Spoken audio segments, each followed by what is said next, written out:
Hi all, welcome in.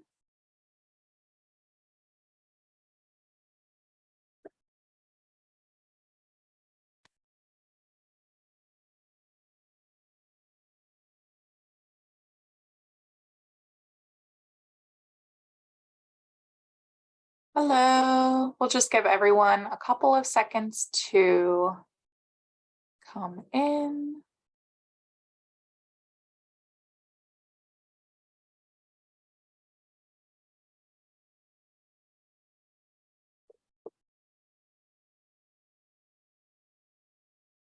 All right.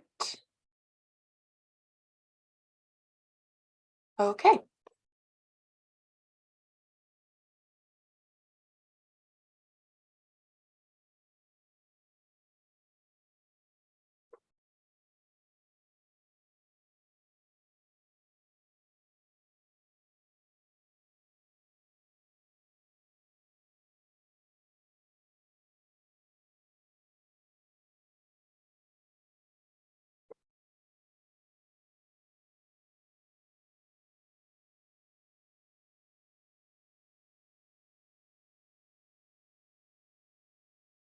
Okay, hopefully you all can see my screen.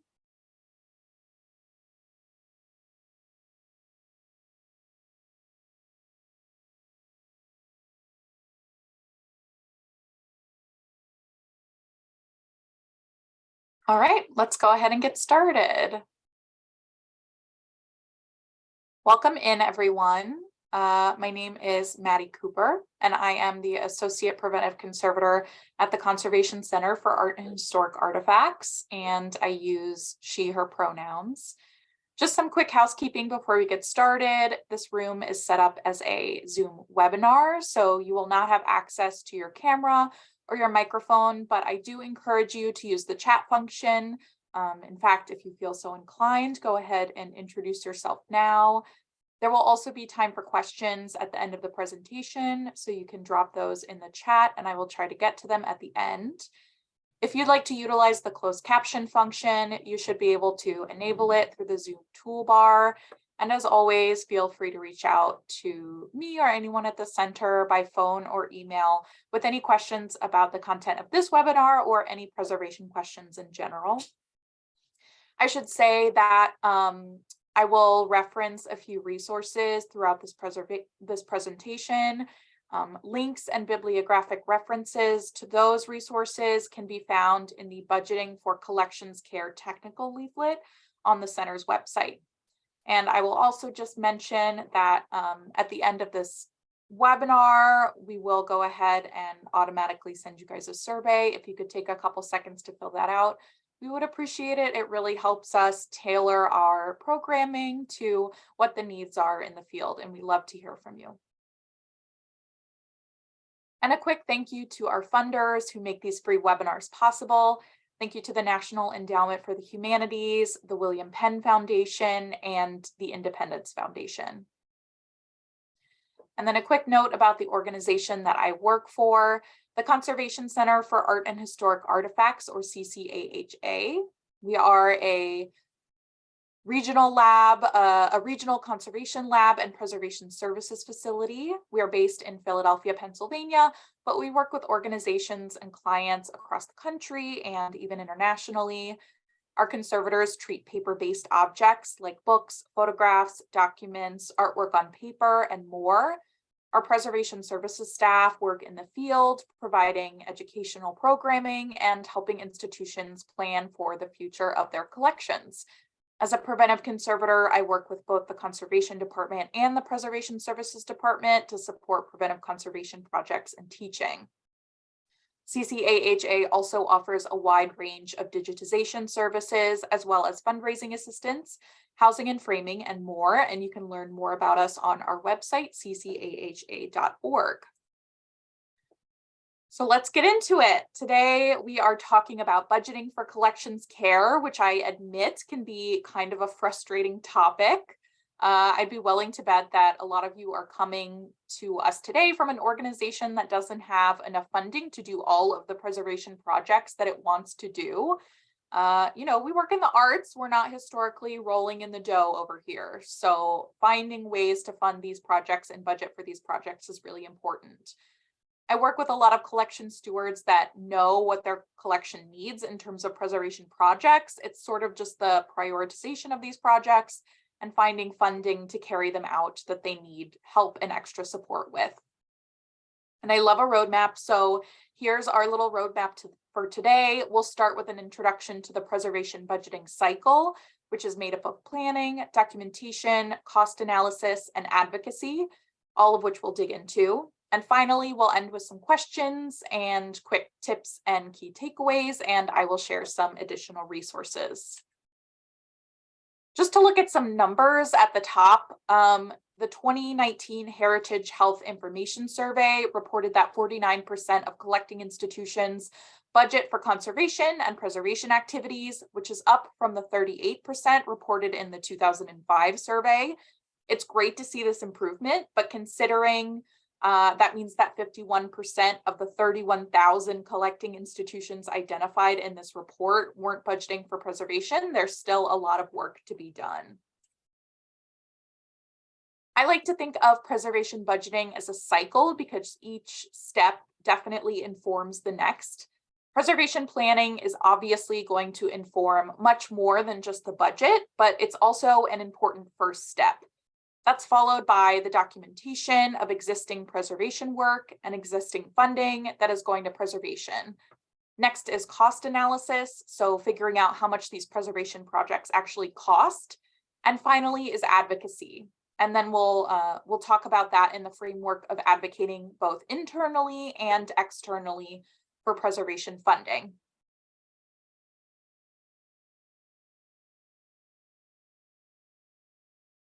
It may seem basic, but good budgets are preceded by good planning at the highest level, even starting with the institutional mission.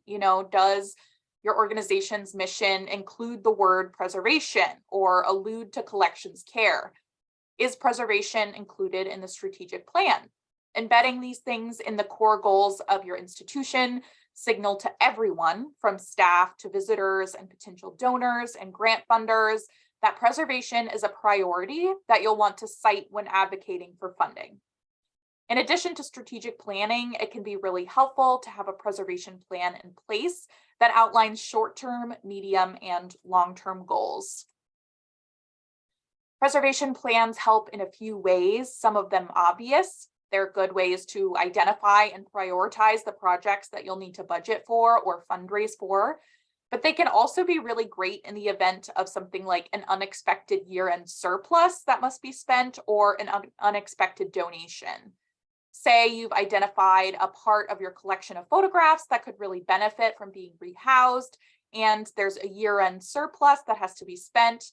Well, with a preservation plan, you can quickly point to that rehousing project to allocate that funding to, and then point to your mission or strategic plan for the documentation of need.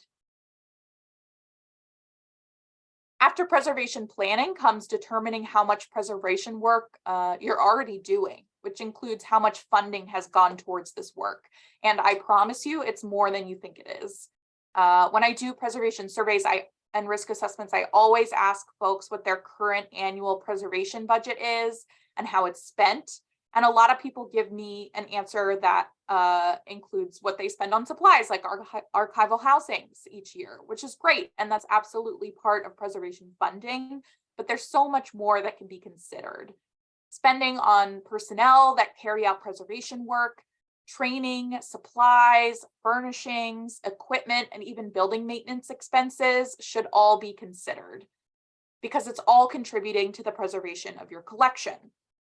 Say your organization has a facilities manager, and part of the job of that facilities manager is to do things like monitor environmental conditions, change out air filters, schedule maintenance for the HVAC system, things like that. Well, that's all directly related to the preservation of collections, even if preservation isn't in the formal job description of the facilities manager. The question then becomes, well, what percentage of the work of the facilities manager is preservation work?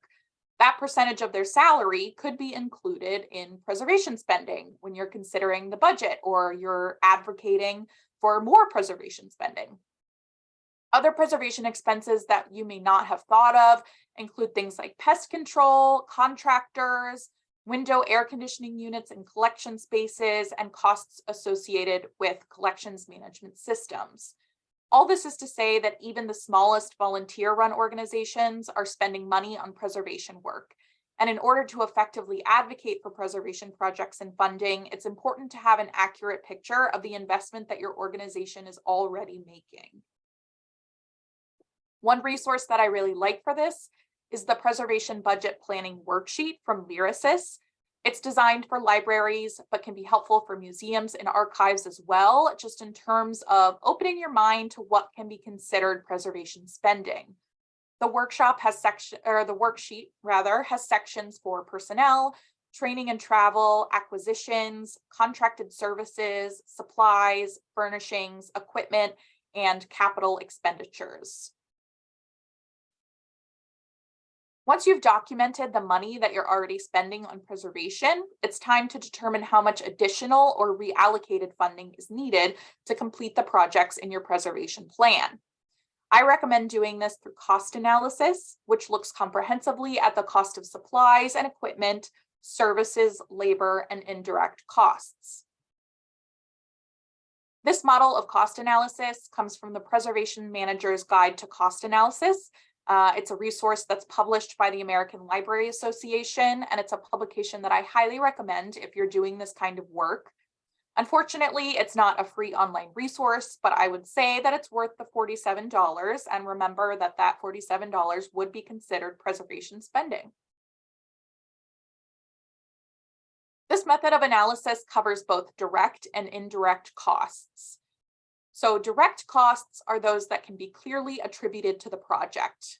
If we carry through our photograph rehousing project example, direct costs would include the housing supplies and the labor required for that rehousing process. Those supplies and labor are used up by the photograph rehousing project. Indirect costs are those that are common to more than one project, and they're often called overhead costs. They can include things like infrastructure of the building, rent, the cost of some equipment that's used for a variety of projects. Say you have a board shear and you're using it for a lot of different projects in addition to your photograph rehousing project. That's considered an indirect cost. So what is covered in cost analysis, the model that the American Library Association is using? Okay, so let's break down the categories. The first of which is supply and equipment costs. These are often a big chunk of preservation project costs. Supplies can be anything that is used up over the course of the project, things like folders, boxes, specific labels, etc. Equipment, on the other hand, can be used over and over again over the course of its lifetime.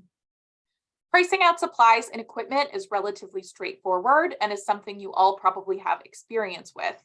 Some things to keep in mind, though, when you're pricing out those supplies and equipment are things like shipping costs, special handling fees, and supply chain issues. At the center, we had a really hard time ordering board, for example, about a year ago, just because of the supply chain issues that have been ongoing. You may also consider the staff time required for ordering and receiving shipments of materials. Finally, you may consider the environmental and social impacts of your supply and equipment purchases. And I do want to highlight two resources on that front. So the first is the STITCH tools from the Foundation for the American Institute of Conservation. STITCH stands for Sustainability Tools and Cultural Heritage. And this website has a carbon calculator, which allows you to compare the greenhouse gas emissions of different materials using a process called life cycle assessment. This is a fabulous and ever-growing resource that has emissions data for materials ranging from board and foam to adhesives, solvents, and more. I also want to mention CCAHA's Inclusive Vendor List, which is a resource initiated for CCAHA's Diversity in Collections Care Many Voices Colloquium. The list is intended to raise awareness, access, and support for businesses relevant to our sector that are BIPOC, LGBTQ+, women-owned and/or operated, as well as ones that offer sustainable products. Outsourcing preservation and conservation work like housing and framing, treatment, and digitization is often the best course of action in achieving certain preservation goals. All of the costs associated with outsourcing preservation projects should be included in service costs. This includes the cost of the work as quoted by the vendor, as well as any costs associated with project management, shipping, insurance, and other supplies. Keep in mind that there is always on-site processing and management work involved, even if the bulk of the work is being outsourced. Also keep in mind the extra work that goes into working with new vendors as you develop a rapport and learn each other's systems and needs. Next up is the cost of labor, and there are a few different ways to calculate the cost of labor. The first is the simplified labor rate, which can be really helpful when considering hiring project staff for discrete projects like inventories and digitization projects. In this case, you're simply dividing the compensation by quantity to find a labor rate per object. So for example, if we're paying a student worker $17 an hour to work on a rehousing project, and they can rehouse 12 objects per hour, that's a $1.42 labor cost per object. When you're talking about staff who are non-project specific, meaning they're full-time or they receive benefits and paid time off, sick leave, and maybe they split their time between a number of different projects and tasks, you'll need to use the adjusted labor rate method to get an accurate picture of the actual labor costs. This method accounts for benefits, paid time off, sick time, and non-production work time, which includes things like meetings, training, breaks, other non-production tasks. These numbers can get complicated, but there are a few online calculators and tools to help you here. I like this one from omnicalculator.com, which is a free resource. It basically helps you find the hourly labor cost adjusted for time off, benefits, and other expenses.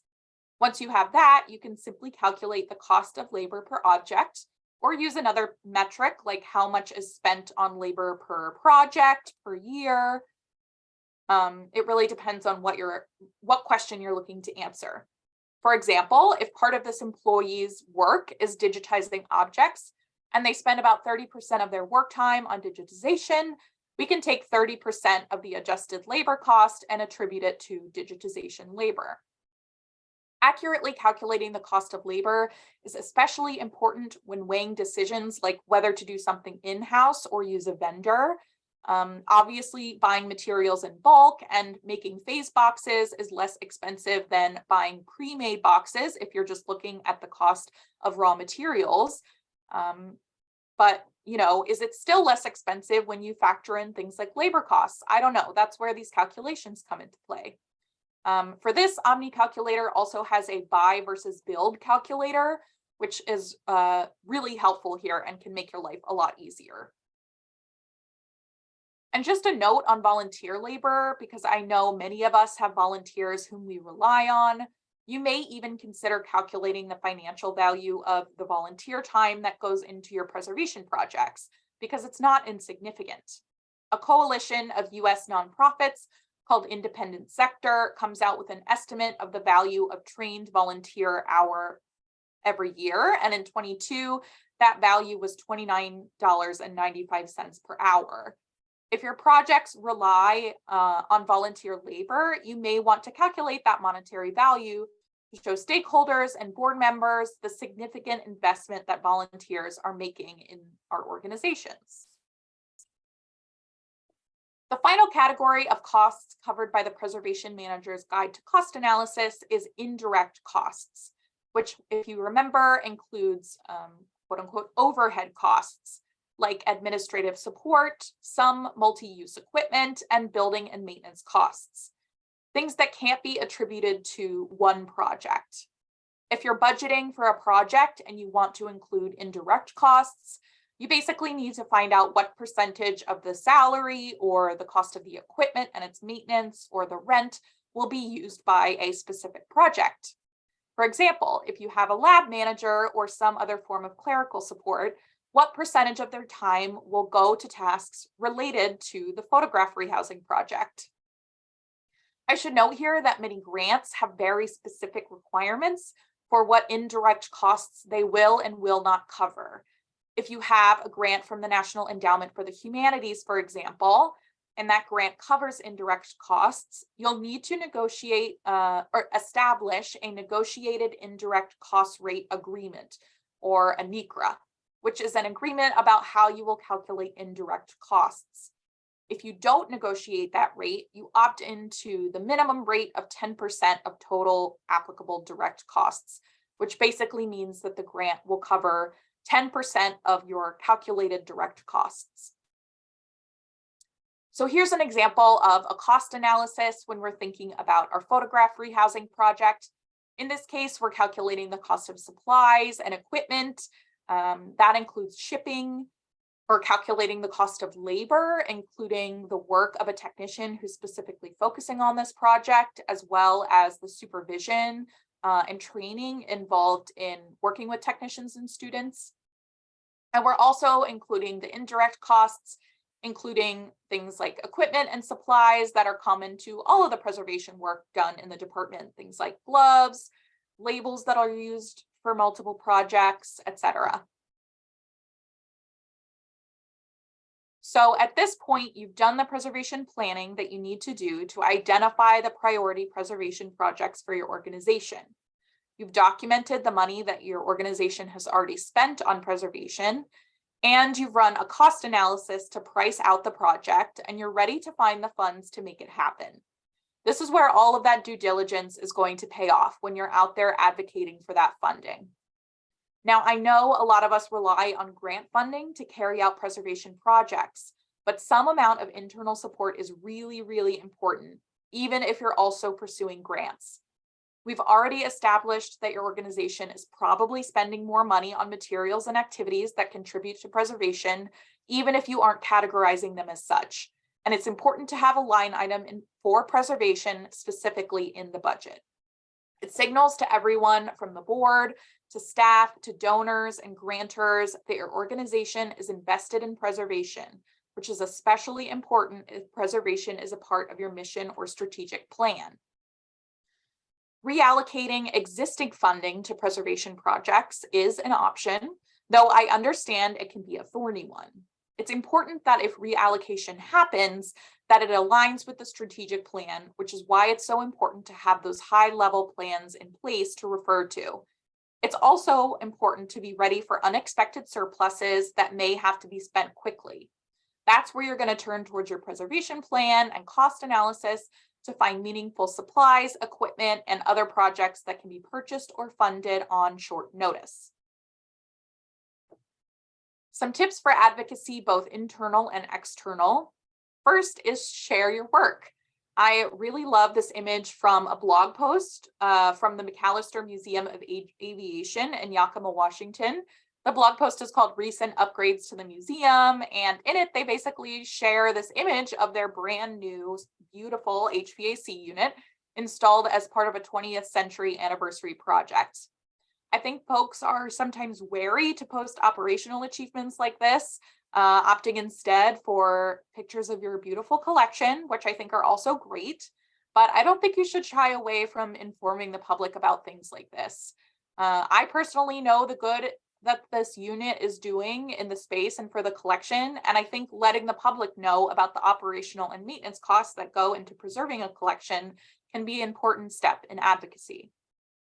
It's also great to gather data during your preservation projects that you can point to. Things like objects rehoused, collections surveyed, time spent doing monitoring, things like that. Make sure to point to your mission and your strategic plan and preservation plan and money spent on preservation when you're making any advocacy pitches.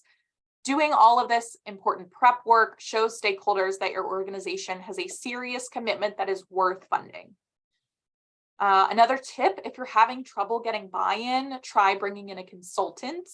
It feels a little self-serving to point out that CCAHA does a lot of preservation needs assessment and risk assessments, but you absolutely don't have to go with us. There are a number of organizations and conservators and historic preservation professionals who do needs assessments, and there are a lot of mechanisms for getting those assessments at low or no cost. The Collections Assessment Program from FAIC and the Preservation Assistance Grants from NEH are just two examples.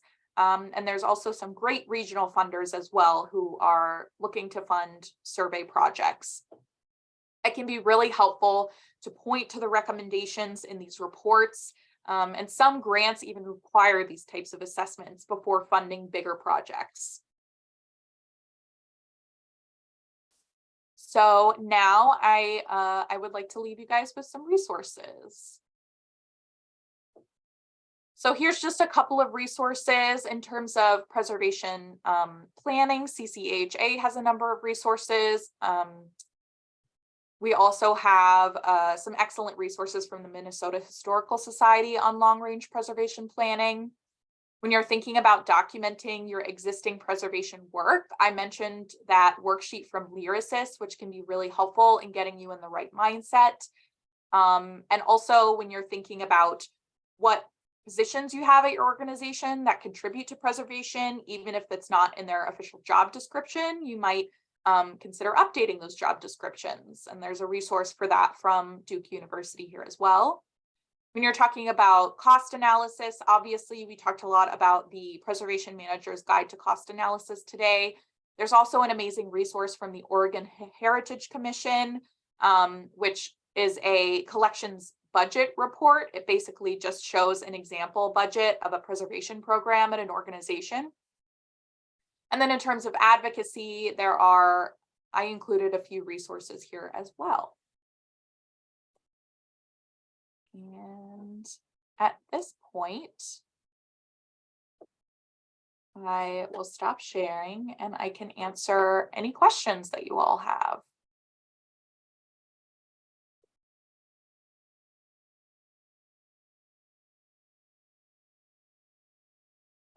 Feel free to go ahead and drop your questions in the chat if you have any. I will, while we're waiting for those questions to roll in, I will go ahead and put a link to the Budgeting for Collections Care technical leaflet on our website, and that has links and bibliographic resources to links to a lot of the resources that I talked about today.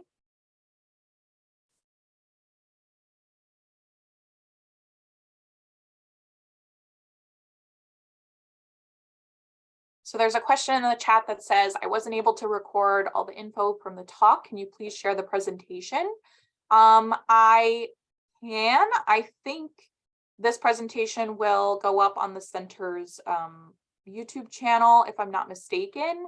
And I will also note that the link that I just dropped into the chat is a pretty good kind of outline of everything that we talked about today, that Budgeting for Collections Care technical leaflet.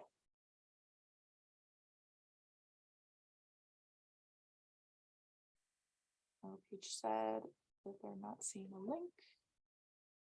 Let me send it again.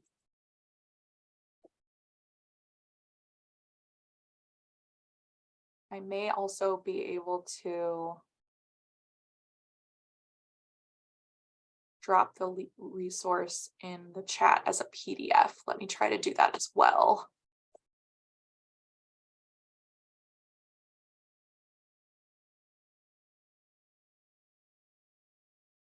Okay, I just shared a PDF version.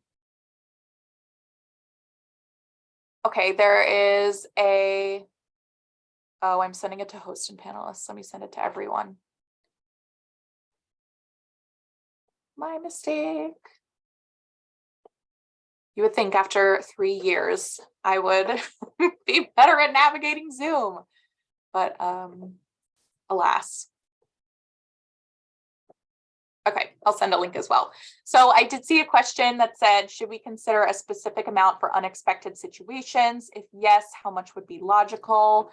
I think you're referring to unexpected situations like unexpected donations or unexpected year-end surplus, or are you thinking about like emergencies? In the case of an unexpected surplus or an unexpected donation, I would recommend keeping a list of like priority equipment that your organization might really benefit from. Like, for example, if you have been really needing like a HEPA filtered vacuum, keeping specs for that on hand is really important.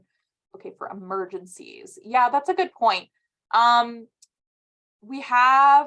definitely recommend organizations having emergency preparedness and response kits. That includes things like, absorbent materials, things for documenting objects that have been affected by an emergency, especially water emergencies, things like PPE, gloves, Tyvek suits, Tyvek aprons, things that can be really helpful in responding to something like a water emergency.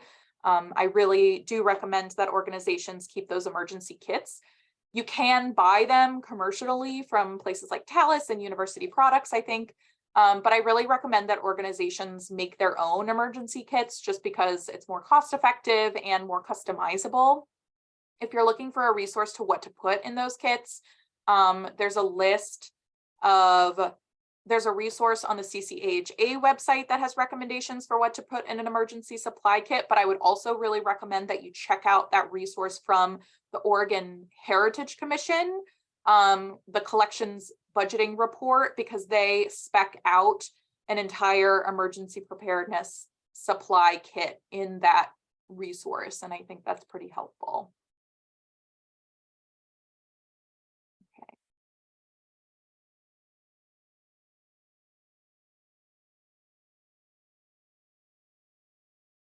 Any other questions? I'm scrolling through now. Seeing some familiar names. So hello to everyone I've worked with in the past.